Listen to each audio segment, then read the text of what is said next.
Welcome to Coffee Break with Rachel V. Hill, presented by Superbook Sports. Taking a daily look at the biggest stories in Denver sports and interacting live with you, the Coffee Break fam. So sit back, relax, grab a cup of joe, and enjoy your coffee break. Here's your host, Rachel V. Hill. Happy Friday, everybody. What's going on? Paul, I see you. Happy Friday. You guys, it's been a minute since we've done a live show. I'm so excited to be back reading all the comments with all of you guys. Richie Carney, Rachel Veal, obviously hanging out with you for the next 30 minutes. There's lots going on. Obviously, we're going to get to Russell Wilson and everything, but real quick, forward Matt Steinberg signs a 2-year deal with the Colorado Avalanche. Do the Avs need another forward, or did you think they were okay at depth at that position? Because I feel like some places they struggle a little. I think that I think they were probably okay, but to be honest with you, kind of like we were talking about with the running back situation yesterday, with how often you have to shift around these lines and how depth has been a concern, for the Avs at times over the years. Even during their cup run, we had questions about it. You can never have too many, right? I'm fair. I like it. I will say, I wish we could show his picture on here, but he looks so young. I know. I'm like, wait, am I just getting older and like they all start to look younger? You know how you mean? I mean, some of these guys are 22 years old sometimes. Yeah, it was funny. Like I remember, when Makar first came on the scene and he became a member of the Avalanche. I mean, he looked like a little boy. He looked like a kid, and he's like a cold-blooded assassin on the ice, which is hilarious. But I feel like that's becoming more and more of a thing. It felt like it stood out more when it was Kale, but now it's just like, oh, all these kids look like they might be 18, 19 years old, and a lot of them are. Yeah, that's true. That's very true. Also, I do apologize because I thought that the Monday crew, so I thought DMAC and Will had gotten to this on Monday, but Cale Makar making the cover of the NHL 24 is such an incredible honor. It's so exciting for him. I do want to make sure we touched on it because I just thought it got covered on Monday when I was out, but that's huge. It's a huge deal for a multitude of reasons. Obviously, it's huge for Cale Makar because that is a lifetime level achievement of something that you can't take back, that's reserved for such a small selection of players. But it's a big deal, I think, from a brand perspective for the Avalanche, because when you're on the cover of the video game that is the central focus of your particular sport, Madden, NBA 2K, NHL, it's acknowledgement and recognition from the league that they believe you are so important and so pivotal to their organization and their brand that they want you to be the face of it. And the Colorado Avalanche winning a Stanley Cup and establishing themselves, this is the recognition back from the NHL that, okay, you don't just think you're for real. We think you're for real. And he is for real, like you said, an assassin out there. Not that trust me, I think that Cale Makar and Nathan McKinnon have a fantastic relationship, but we know how competitive Nathan McKinnon can be. Do you think Nate's got a little bit of a like, damn, I wish I was on the cover? Yeah, I mean, I certainly don't think he would feel it at the detriment of his own teammate. Oh yeah, but Nathan McKinnon is one of the most savage competitors that I've ever witnessed in my life. Like he skates angry all the time, and he has that fire in him, that dog. Like he's the guy that takes, when they're not performing well, he ripped the candy out of the vending machines and stuff and said, we're not playing around anymore. Like, of course, he probably looks at that. And I'm sure every time he sees something because he's always compared to like Connor McDavid in Edmonton and all that. So I'm sure that there's a part of him, even though he's very happy for his teammate, that's like, I want to be that guy. I know. He's so competitive. And it's something we all love about Nathan McKinnon, is he is always going to be the guy that's like, what the hell are we doing, everybody? Like, let's get it together. Let's go out there and win. So that's fun. But yeah, I was just like, I was surprised when I saw Cale. Not that Cale's not an amazing player and he 100% deserves it, but it's just like there are so many talented people on the Avalanche team that I was like, oh, well, interesting. If you had to start an NHL franchise from scratch, don't ask me this question. Would you as your cornerstone player, if you had to pick between Nathan McKinnon and Cale Makar, who would you choose? Oh my gosh. Definitely answer this in the comments too, because I'm very curious. Oh, I would probably go Cale because defense. I think defense wins championships. He's a fantastic defender. I think I would have to go Cale. I feel dirty saying someone that. asked me this question, else? And when I first was asked it, I almost just blurted out Nathan McKinnon because he's been one of my favorite Colorado athletes and definitely my favorite Avalanche player for his entirety of his tenure here. And when I watch Nathan McKinnon skate and play hockey, it looks so drastically different than anything else I say. Like when the fluidity in his movement when he skates with the speed and the power that he has to be able to just change direction. I've never seen anything like it in my personal, viewing life. But when you look at the position that Cale plays as a defenseman and how talented and skilled he is offensively as a defenseman, the concept of that offensive defenseman is so unique, and he's so absurdly talented in that role as a 200-foot player. I feel like you have to choose him. He's that good. Guess who just chimed in the comments? Who? Our very own Jake Shapiro. He says Cale Makar for sure. So if Jake is saying Cale, that makes me feel a little better. Okay, I was going to say that validates me, because I wanted to say Nate, but as soon as I was asked, I almost said it, and I thought about it, and I was like, it has to be Cale. I know. I'm with you, Jake. Good morning. Thanks for hanging out with us. All right. Well, the secret is out. The one that Russell Wilson has been trying so hard to keep for so many months. Sean Payton spills. You bring Kay Adams in. We were gushing over her yesterday. You bring her in and all the secrets come out. Russell Wilson lost 15 pounds since last season. Surprised or no? No, because I've gained 15 pounds since last season. So somebody had to lose it to keep the force in balance. For sure. Okay, fair enough. No, but to answer your question seriously. Wait. Is this like beer weight we've gained, or is this food weight you've gained? Or a mixture of both? The results are inconclusive. Okay. I don't know what the breakdown is. All I know is that my waistline fits a little bit tighter. Fair enough. The shirt in this section, you know what I'm saying? But I'm not surprised that he lost the weight, because the second we saw him come back, he looked different. And he was more of an anonymous donor this offseason than he was when he first got here. But even with the videos and stuff, he was posting. So I'm not surprised he lost the weight. The number, when you see it, it is a little surprising, right? Like 15 pounds for a quarterback. This isn't a defensive tackle. This isn't an offensive lineman. 15 pounds for a quarterback. That's a dedicated effort. That is pretty significant to me in a good way.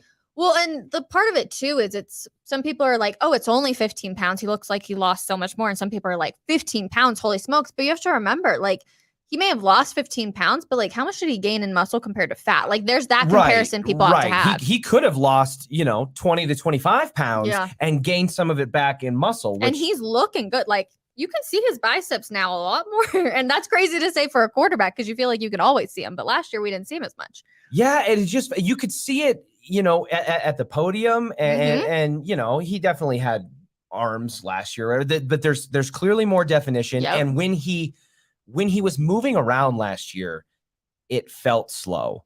Like, because we've been so accustomed to watching Russ in Seattle and all the cooking and running around and, buying time in the pocket, it didn't look like that last year. It looked a little bit more labored and clunky and sluggish. Yep. And so when you see it, and we've been able to watch in training camp, and you get the validation from Joe Lombardi and Sean Payton in their own kind of specific ways, alluding to the fact that his movement is better. Yep. It's always like the first thing that's been said. It was his instincts in the pocket from Joe Lombardi and his movement ability from Sean Payton. Yep. I do think you're going to see a difference this year. Oh, gosh, I sure hope so.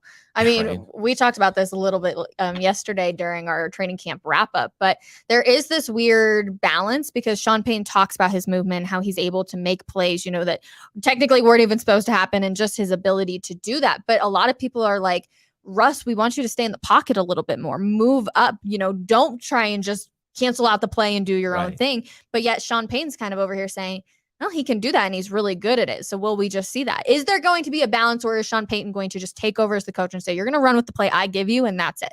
That's a great question. And to be honest with you, when Sean Payton first came here, because of everything that I observed and knew about Sean Payton, or felt like I knew from the outside when he was in New Orleans and all of that, I felt like it was going to be, hey, I brought here for a reason. You're going to run what I want you to run. I'm the captain now. Yeah. You know what I mean? And when we got his introductory press conference and we got our first taste of him here in Denver, I was like, there's no way this guy cares at all what Russell Wilson thinks or wants to do. Frankly, what anybody wants to think or do other than Sean Payton. But I got to be honest with you, watching it more and hearing some of his more nuanced comments after practices, and then kind of getting that echoed from Joe Lombardi and Russ himself, I do think that this is more of a collaborative effort. He went to bat for his quarterback in that Jarrett Bell USA Today kind of expose and all of that, at the expense of everybody else, including his bosses, technically, because I think he's the real boss. But Me too. So I do think that there is going to be more of a collaborative effort and say like, hey, I'm not here to boss you around, but I have things that I bring to the table that I want you to understand and respect. Mhm. And in return, I'm going to acknowledge the things that you do well, and we'll find a happy medium. I would love to know everybody's opinion on this. Do you want to see Russ stay in the pocket more, or do you like that he can be immobile now that he's lost a little bit of weight? Do you like to know that he's mobile and can run around and, just make a play come out of nowhere? So I'm curious because I do feel like a lot of people want him to stay in the pocket, and it's just very interesting. You mentioned anonymous donors, and Sean Payton, he was supposed to be an anonymous donor. He hasn't really shown to be an anonymous donor. If you're a player of his, are you like, Coach, you're not keeping your word here, so why the hell should I? I think you could feel that way. I don't think it'll get you very far. Exactly. Because at the end of the day, as much as we want to say it's not fair and it's not this and practice what you preach, and all of those are real, and not following those can have consequences. There are different rules for different people. Yep. Life isn't fair. And you just have to deal with that. Yeah. Aaron Rodgers in New York is going to be able to do things and get away with things that the backup offensive tackle could not as a player and within the team environment. Even from position to position, you have superstars, you have higher tier, middle tier, lower tier, and all that. And with that comes different rules. So Sean Payton can make those rules. True. And if he doesn't want to follow them, well, that's a bummer. Who's going to stop him? Yeah, exactly. Who's going to stop him? True. I mean, you bring up the Aaron Rodgers comparison. Even Zach Wilson can't pull off what Aaron Rodgers done, and they're in the same room. There is a level of superstarbom, I guess, as we could say. And I'll say this: if things go by the wayside, if the Broncos look last year or look this year like they did last year, those receipts are going to come for Sean Payton. Oh, yeah. And he's got to acknowledge that. But I think he does. I think he's so absurdly confident in himself that he's willing to bet on that. Like, I'm going to go out of my way to do things the way I want to do them, even if it's hypocritical and I'm not following my own rules.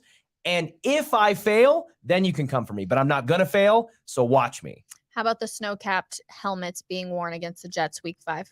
I love it. Anything you can do to make this week 5 matchup like more WWE pay-per-view-esque, I'm for it.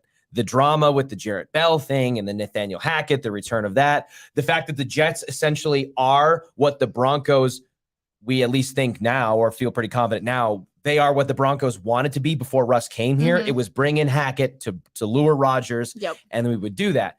And the ultimate like Shakespearean outcome, because the Broncos have been this pit of misery for so many years, would be that the Jets are this, at the end of the season, they're this 12-5 team and they're unbelievable. And Nathaniel Hackett doesn't look like this incompetent, kind of inexperienced coach. And Aaron Rodgers doesn't look rusty and shake it off and all that stuff. And they are what the Broncos thought they would be.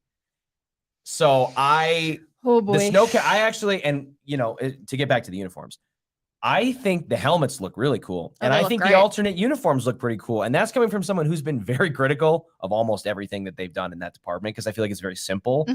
Just give the fans what they would want, which is to bring back the powder blue and the D and all of that. And I understand there are, you have to plan this out years in advance. You have to do that. But I mean, you have money. You can do whatever the hell you want. You can do whatever you want. You're the NFL. As soon as you want to do it, you can do it. When has the NFL ever not done something that they wanted to do? Who's actually successfully stopped the NFL? You're not wrong on that. You are not wrong. Trust me. So I don't want to hear this like, oh, they got to jump through these hoops. It's like, no, they don't. If you want it, you can make it happen. Yep. I mean, even just look at the Broncos' ownership of what they've done in the 1 year that they've owned the Broncos. They've done so much because whatever they want to do, they can do. Yeah, you probably have to sign some papers or whatever it's going to be. Somebody's got to do paperwork. It might take a little bit of time, but yeah, essentially you can do whatever you want. It's just the initiative to do that. And to be honest, the Broncos have already kind of teased that new unis are coming in the next couple of years. So we'll see. I do love this. Paul says the plane workout paid off for Russell Wilson, which I think is hilarious. Baby. But Kay Adams had asked Russ, what's your guilty pleasure? What's the food that you always want to do? And his response was mac and cheese. What's yours? Okay. Mac and cheese. Ask me the question one more time. What's your guilty pleasure? What is something that you always have to order at a restaurant? That's tough. Mac and cheese is a great answer because anything with melt, you could melt cheese on a lug nut and I would probably eat it. You would lick it off. So yeah, and you wouldn't have to pay me $500,000 either to do it. Not in the woods. Guilty pleasure. I'm a desserts guy. I have an unhealthy sweet tooth. Like it to the That's degree, how you gain that 15 pounds. Probably. Like it's to the degree where like we discussed this a couple days ago. I feel like I'm very marketable. I'm realizing that about myself. Like, you know, the psychology behind why they put the candy at the front of the checkout thing and stuff. Yep. I am a sucker for that.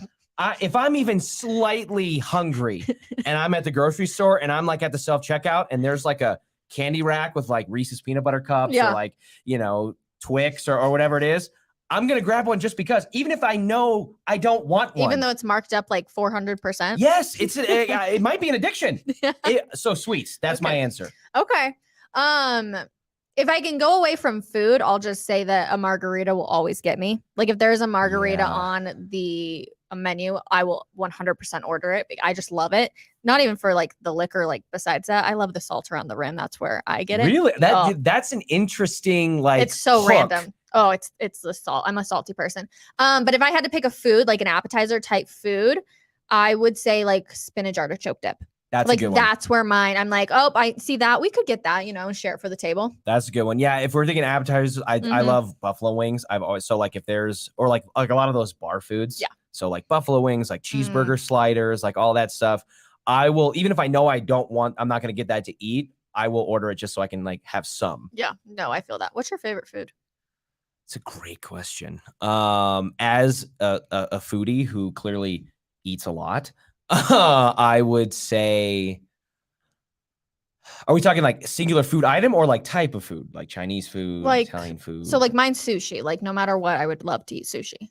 If that's like the one thing you would eat for the rest of your life. Like I could do it. I would say, because I've actually thought about this and I feel like you have to pick, sushi can be versatile. You can roll a lot of things. So I feel like if you're going to pick one food item, it has to be versatile. Yeah. And I would say that it would probably be a toss up between like tacos or pizza, because I feel like you can do anything so much with those. You can make breakfast tacos, you know, or like you can make Asian inspired tacos or Mexican or whatever. Same thing with pizza. You can top it with anything or use it. So it would probably be a coin toss. I would lean toward tacos. Okay. I wonder if you and I could eat just one food for like 1 week straight and how we would feel after this. It would be an interesting challenge for sure. After we get our Chick-fil-A sandwich. I love a good social experiment. Me too. Okay. So training camp is over, but kind of over. The fans can't go on attendance, but of course the Rams come in next week. What are you looking to see out of the Rams? Out of these practices with the Rams, I want to see some fire. I want to see some, because I think that twofold. I want to see some fire and I want to see the attention to detail element and the focusing on those things. I want to see that translate against someone else in a different jersey, because that's been two things that I feel like has been an emphasis of Sean Payton's is structure and a change in the intensity. This isn't, you know, we're hammering the team period and we're getting the one-on-ones and we're focusing on tempo. So I want to see that. I want to see the fire and the intensity, but I also want to see some of those elements that we've seen and that we've heard that they're focusing on so much in terms of the attention to detail, 2-minute, red zone, special situations, special teams, all of those things where we saw so many blunders last year. I want to see those translate against a team that's not the Broncos. I'm actually really excited for the Rams to come into town, much more than I was about the Cowboys last year. I think both Sean McVay and Sean Payton have very unique coaching styles. Like I feel like it's kind of different than the norm here in the NFL. I don't know if anyone else feels that way, but I just feel like they're very unique. So I'm going to be curious. Sean Payton said that he hasn't talked to Sean McVay yet about what the practices are going to look like, but I'm kind of with you that I want the intensity to be there. I kind of hope there's some chippiness. Like I feel like it adds like a little bit of extra emphasis. That's one of the only things we saw from last year's training camp that was like, oh wow, was that they went after each other. Yeah. Like not necessarily even from an aggression of the rep standpoint, but they wanted to scrap. Yep. They did. And the only other thing I feel like we got out of last year's training camp was that Pat Surtain was really good. And like, we already knew that. So I was like, all right, cool. 5 seconds. So I'll be interesting. I'm going to see. I don't think they're going to run too many plays. We know that they have a lot of plays they're hiding until the regular season, which is interesting. But I do want to see, is it going to be more tight end heavy or wide receiver heavy? Because I honestly feel like we're going to see a lot of tight end action this year. Yeah, I do. And in looking at that, it makes me kind of spin forward to like, they're going to have some roster decisions to make. Yeah. Like if you're going to be more tight end heavy, you're going to keep Greg Dulcich is going to be there. True. Adam Troutman is going to be there. Yeah. Like how many tight ends are you going to keep? Is it 4? Is it only 3? What happens with Albert O? Yeah. Who has seemingly plummeted from grace, I know. all this time. Poor guy. And if you keep those tight ends, where are you robbing from? Is it the wide receiver room? Mhm. So does that make like the Jalen Virgils? You got to figure that at least 3 of the top 3 wide receivers are going to be there. Yep. But after that, Brandon Johnson, Marquez Callaway, Yep. Lil Jordan Humphrey, guys that have Saints connections. Real quick, how did I miss how he became Little Jordan Humphrey? I think that's his name. It's Little? I actually think it's like LIL. Oh, Like I apostrophe. thought it was just a nickname No, that they I were think- calling him because I'm like, he's not that little. I agree with you, but no. Like when you look at on the depth chart, It it says says Little. Lil Jordan. Yeah. So Lil I Jordan think Humphrey. that's just like his God-given name, Okay. and it makes it even better, which you couldn't have predicted this when you named him. Sure. That he's like the biggest wide receiver on the team. He's like I 6'5". was gonna say he's not really small, so that's why I was so confused. Good to know, though. That makes me feel a little bit better. I will be taking a look at the depth chart after this to confirm that. Nuggets schedule dropped. Which game are you most excited for? Because there should be one answer and one answer only, to be completely honest with you. I'm excited for Christmas. That's Oh, for sure. okay. I was Yeah. not expecting that answer. Why? Well, I just think that. Are the Warriors still a standout team in your mind? Well, yeah, they're one of the few teams that has more nationally televised games than the Nuggets. Yeah. So I mean, but really not marketing Steph Curry. yeah, exactly. You have to market Steph Curry. And yeah, there's a recognition there, but I think that this is really kind of like we talked about Cale Makar being on the cover. That's a Mhm. recognition from the NHL and the rest of the country. They're like, hey, we think you're for real. Yeah. I think from the amount of primetime games and where they're facing and a lot of the nuances of that schedule, the Nuggets are getting their flowers from the NBA now. Agreed. And so they played on Christmas last year. It was late at night. I know Jake Shapiro and D-Mac have talked about how the crowd was very holly and jolly at that point on Christmas Day. They'd had some libations in them at that Yeah. point, which that's fun. But I Should've do done that think, lemonade. yeah, putting them in a more primetime slot, Mhm. it's going to be fun. I don't have to worry about staying up or changing my Christmas evening plans to do that. They can Thank be right goodness. smack in the middle of my day. Yep. What about you? Mine is the obvious one, opening night against the Lakers. I mean, the banner's going to rise. Like, it's just going to be such a crazy environment because it's the first time ever for the Nuggets. And of course, with all the like, who's your daddy stuff that's going on with Michael Malone, like, I think that game is going to be chippy right off the block. And I'm so excited for it. I'm like, sign me up. Let's go. Okay. Well, I'm going to guess that I think I know your answer to this next question based on what you just gave. Are the Nuggets and Lakers a rivalry in 2023 in the NBA? Oh, I don't think it can be a rivalry yet. I agree. I think if they've got some more, well, it's so weird because they swept them, right? So it's like on the floor, it's not a rivalry at all, it seems like, because they got swept. If it would have gone to 7, I'd be like, maybe it's the start of something. But it's like, there's just a lot of, I think, stories we don't know behind the scenes that's making this a more interesting series off the court. I will say this. I agree with you that it's not a rivalry, but Yeah. for like a slightly different reason. I'm going to say that it's not a rivalry, and I definitely don't mean this as a slight. I'm kind of nervous for what you're going to say. I don't think the Nuggets have earned the right to be considered a rival Mhm. of the Los Angeles Lakers. You're talking about one of the most storied franchises, if not the most storied franchise in the National Basketball Association.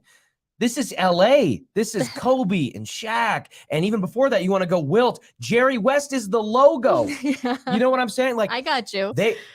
Lakers and Celtics, that's a rivalry. Mhm. Magic and Bird and all of that. You can say, and you can say that over the years. The Nuggets are as competitive as they've ever been as a basketball team. Yeah. And I think that they talent-wise are on the level now to consider themselves a premier NBA organization and earn the credibility to be the rival of a team like that. But I just don't think, while it maybe there's something budding there, Mhm. and the fact that LeBron is there makes a big deal because he is the sun that the NBA Yep. still revolves around. I just don't think it's there yet. Can it get there? Yes. Do I hope it gets there? Absolutely. But I don't mean it as a slight, but I genuinely think it's fair to say that the Nuggets, as the new kid on the block, don't have the right to be considered a rival of a franchise that big, because I know that the Lakers probably don't look at it that way. I don't know. The Lakers seem to be commenting a whole lot. I don't think they look at it as a rivalry, but I do think that there's some fire. Or Lakers underneath it. fans. Like, I don't think Lakers fans look at the Nuggets Oh, like, yeah. oh, like we're circling that. But I think they might. Think about it when we had the whole Suns and 4 drama. All of a sudden, the next year, we're all like, all right, bring the Suns. Like, what game is that going to be?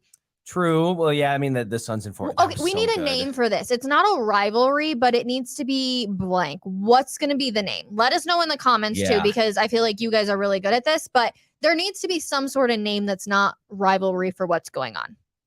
Yeah, that's a good one. I'm gonna think on that. I know, me too. Because there's something like there's because of the recency that's there. It's there, and there's no doubt. After Suns and 4 and the Suns and 4 guy and all of that, the Suns were a circled matchup. But I also think there's a proximity thing with Denver and Phoenix, and they've matched up in. Actually, I shouldn't say that because I don't know. I was going to say it feels like more recently they've matched up in the postseason more frequently than the Nuggets and the Lakers. I just feel like the Nuggets and the Lakers is more memorable because the Lakers always whooped them up until this past year. I mean, I thought that the Sun series was going to go 7 and it was going to be like crazy. And so did I. I don't know. I was just expecting way more out of that series. The Suns were going to win in 6. Did you really? Yeah, I was like, I raised my hand. I raised my hand and I said I was wrong because I just was like, I feel like the Nuggets hadn't crossed through that threshold yet. Yeah, growth, right? Growth. That's what we all need. I felt like they hadn't crossed through that threshold yet. And I thought there was going to be no way that you were going to stop one of the best ISO players in the league in Kevin Durant and Devin Booker, who is a flamethrower. And I, even though I thought Chris Paul was like a little bit of a liability toward the end, I still, he's still Chris Paul. You still got to, acknowledge have a little bit of respect on the name. I just thought there was no way you were going to stop Kevin Durant and Devin Booker from not going for 80 every night. And they did. And once they did, I was like, they're going to roll. Okay. And they did. A few names that have come in, heated clash. Okay. Red letter date, premium matchup. I see it. I feel like there needs to be a one word though. Like a feud or I don't know. We're going to keep thinking on this. We'll eventually come to it. We've got a few weeks before obviously the Lakers and the Nuggets will meet opening night, but we'll try and think of a good name. Be a good Twitter poll. Oh, I like it actually. We will run that. It is Friday though, which means ask us anything. So drop in the comments any of the questions that you have for us. I know. Chair. I love this too. So this is always fun. I think people ask great questions, whether it's just personal questions about you and I or what we think. So I guess my question for you is, besides the Jets game, because I think we all have that circled, what game are you looking forward to the most for the Broncos? The Chiefs on a short week. Why? Because I just feel like, and again, I'm going to disclaim this because I actually said this to one of our colleagues the other day. It feels like we have this argument every year, or we spin this scenario every year of like, this has got to be the year they beat the Chiefs, right? It's got to be. And every year for the last, 7 years, we're wrong. And 80% of the time, we're wrong in emphatic fashion. Like, it's not even close. But I just feel like they have zagged in so many directions where they've previously zigged, they being the Broncos. In terms of the setup, the foundation, and the core of this year's team. Yep. That if you're going to play the Chiefs twice in 3 weeks. I know. And one of them's on a short week. And if you can, everybody has a disadvantage on a short week. Everybody has less time to prepare. Real quick, I just want to make sure. Bills is in between that, right? I think so. I'm pretty sure the Bills is in between that, which that just makes it a terrible month for the Broncos. Yeah. No, listen, I'm not going to, I think they may only win one of the 3 games in that stretch.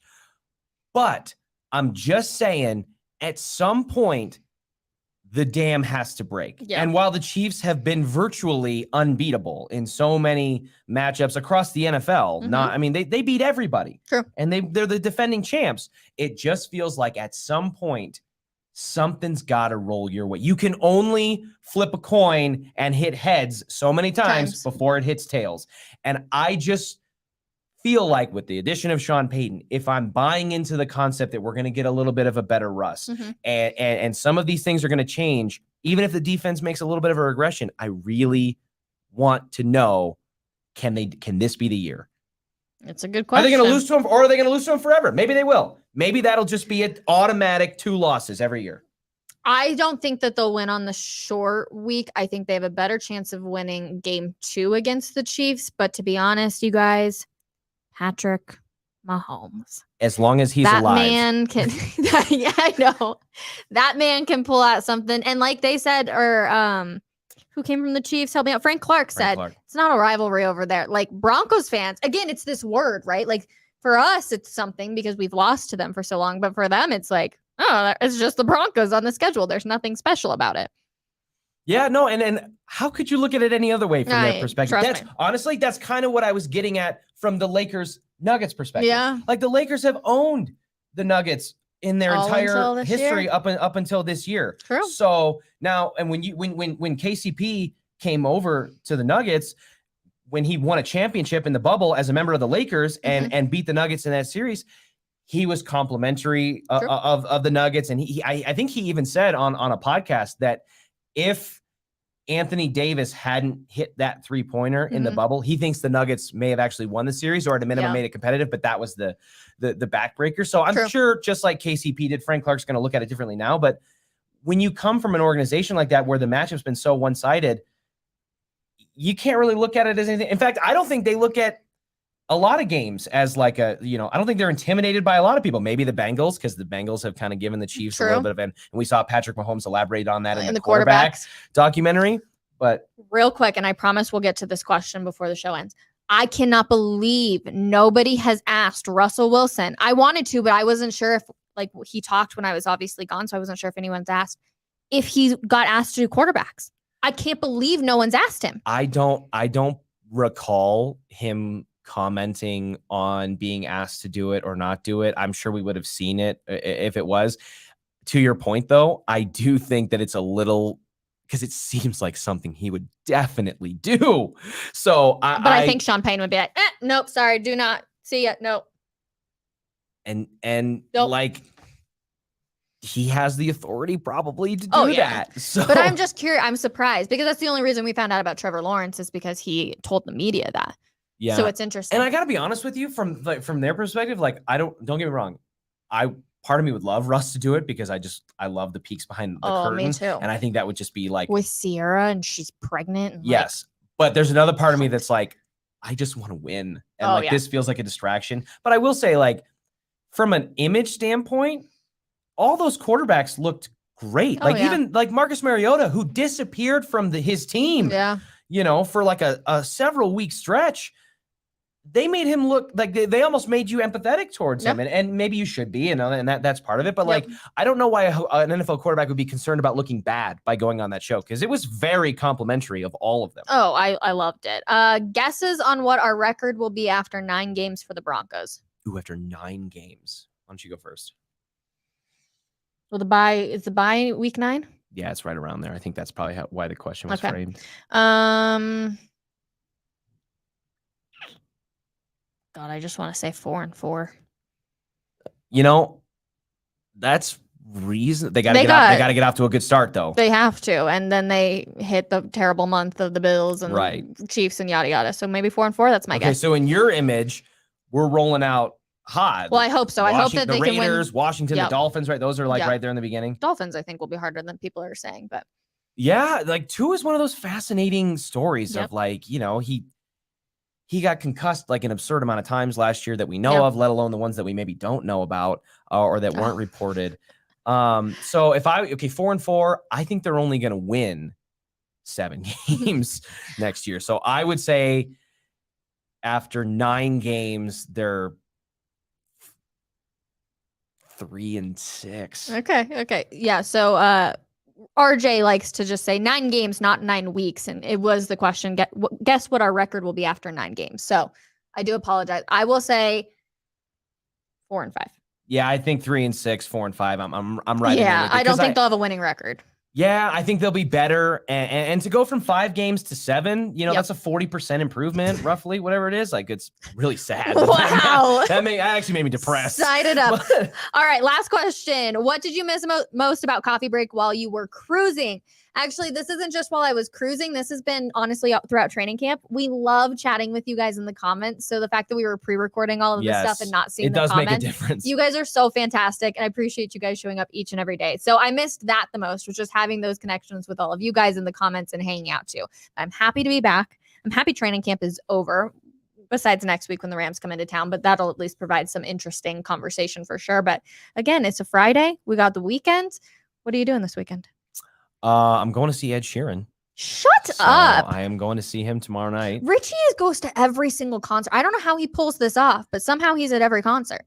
It's become, I feel like I have placed an emphasis in recent years on being more involved in live. I mean, I love live music, live sports, live music, live comedy. I just like being out and experiencing things. Yeah.